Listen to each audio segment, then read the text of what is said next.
बिहार के मुख्यमंत्री नीतीश कुमार को प्रधानमंत्री बनाए जाने के लिए दुआएं मांगी जा रही है, चादर चढ़ाया जा रहा है। हमारे साथ गिरिराज सिंह जी हैं।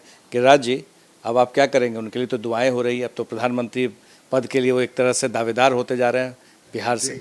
देखिए, हम उनके साथ काम कर चुके हैं, इसलिए मुझे उन पर कोई टिप्पणी करने में भी अच्छा नहीं लगता है। लेकिन नीतीश बाबू से मैं पूछना चाहता हूं कि आप मुझे ये बताएं कि आप की विश्वसनीयता कहाँ बची है। हमने तो कभी नहीं कहा, जिस भतीजा के गोदी में बैठे हैं उसने नाम दिया, वो नाम बोलने में भी मुझे अच्छा नहीं लगता है। पलटू चाचा, जो आदमी 18 साल से मुख्यमंत्री रहे, 19वां साल बीत में घुसेंगे, वो आज तक अपने पैर पे खड़ा नहीं हो पाए। मुझे आखिर उनको ममता क्यों मानेगी? आखिर देश उनको क्यों, जो कह रहे हैं कि संयोजक नहीं बनाया, लोग क्यों बनाएगा? 18 साल में जो आदमी 2010 में 115 सीट लिया और वो आदमी 2020 में घट करके 43 सीट पे आ गया। गालियां दें कि बीजेपी ने हरा दिया, वो हरा दिया, वो हरा दिया, लेकिन घट तो गया। आपकी विश्वसनीयता तो नहीं है। तो आज आप व्याकुल भारत हैं, मुंगेरी लाल के हसीन सपने देख रहे हैं। आप दरगाह जाएं, आपकी इच्छा, हज भी कर लेंगे तो शायद इजाज़त सुलेमान दे देंगे आपको, तो हज भी कर लें। लेकिन नरेंद्र मोदी को सबने दुआएं दे दी है। देश की जनता 140 करोड़ जनता है, वो दुआएं दे चुकी है कि अगला प्रधानमंत्री नरेंद्र मोदी होंगे। लेकिन सवाल ये उठता है कि अभी उपेंद्र कुशवाहा मिलकर आए थे गृह मंत्री अमित शाह जी से, तो जब मुलाकात उनसे हुई तो इन्होंने कहा कि नीतीश कुमार पर भी चर्चा हुई थी। तो आपको लग रहा है कि फिर से नीतीश कुमार के लिए दरवाजे खुल सकते हैं? जिस तरह से इन दिनों चल रहा है, लग रहा है जैसे फिर एनडीए में वो आ जाएंगे। देखिए, मैं आपसे वादा करता हूं कि नीतीश कुमार के लिए सारे दरवाजा खिड़की बंद है। आखिर खुले भी तो क्यों?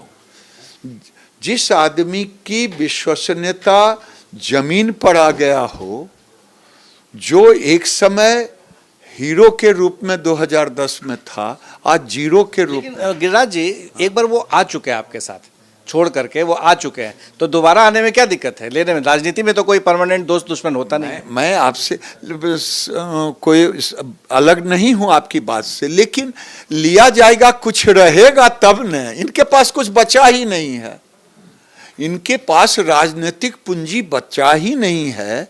ये तो उस भतीजा की गोदी में खेल रहे हैं, जो भतीजा पानी पी पी करके नाम रख दिया, ऐसा नाम कि हम लोग जीवन में बोल नहीं सकते, पलटू चाचा, वो नाम रख दिया।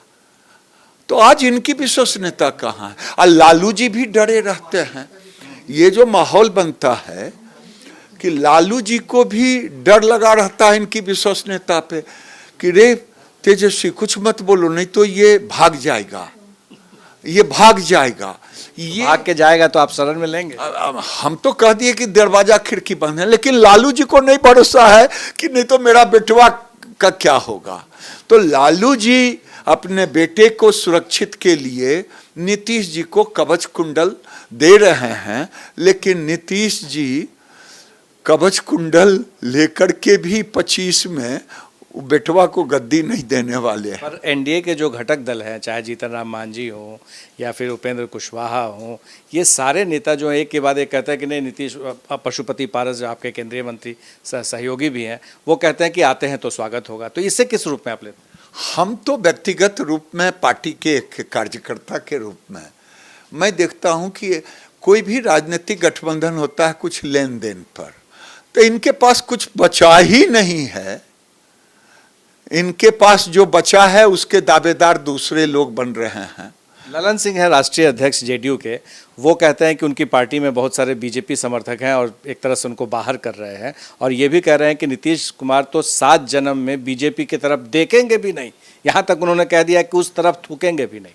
देखिए, नीतीश कुमार जी को हम तो कहते हैं एहसान फरोख्त हैं, क्योंकि भारतीय जनता पार्टी ने जब वो लालू जी से निकल के आए थे तो भारतीय जनता पार्टी ने उनको साथ लिया और ले करके बहुमत रह करके भी पहली बार मुख्यमंत्री का ओथ दिलवाया।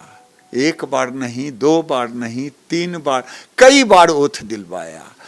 तो भारतीय जनता पार्टी का एहसान है नीतीश कुमार पर। नीतीश कुमार का कोई एहसान बीजेपी पर नहीं है। अब तो दरवाजा खिड़की सब बंद है, क्योंकि खुला क्यों रहे जिसके पास कुछ बचा ही नहीं है। पूंजी ही नहीं बची तो फिर नीतीश कुमार को लेकर क्या करेंगे, ये दावा है गिरिराज सिंह जी का। पर सवाल ये उठता है कि आने वाले दिनों में जिस तरह से नीतीश कुमार और बीजेपी के सहयोगी दल एक सुर में बात कर रहे हैं, क्या इसका असर आने वाले दिनों में चुनाव या फिर राजनीति पर पड़ेगा? हमारे सहयोगी शैलेश के साथ प्रकाश कुमार, एबीपी न्यूज़, पटना।